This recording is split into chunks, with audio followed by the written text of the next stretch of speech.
Hi there, it's Carter from Benchmark. In today's video, I'm going to be showing you how to take multiple points with Survey Tools BricsCAD.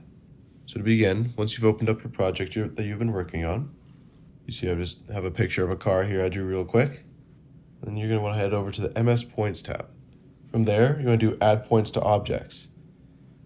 So the first point ID is just 1 because that's the normal default. You can change that to 100, whatever you want. You can set the description. So the first thing I'm going to do is the frame. Click OK.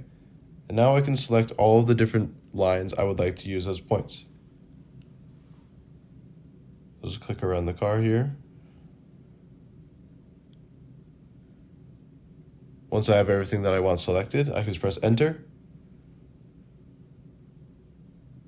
And as you can see, all of the points fill up.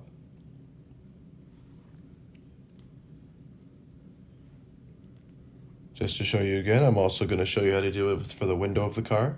So I set the description as window, and then I just select all the lines on the windows.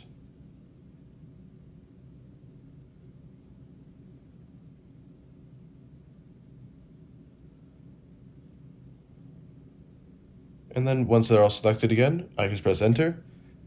Now all the points for the windows are set. That's it for this video. I hope you guys enjoyed. If you have a second, I'd really appreciate it if you could subscribe. Helps us keep making videos like this. If you have any other questions, you can reach us at 1-888-286-3204, or you can visit us on our website at bench-mark.ca. Thanks for watching.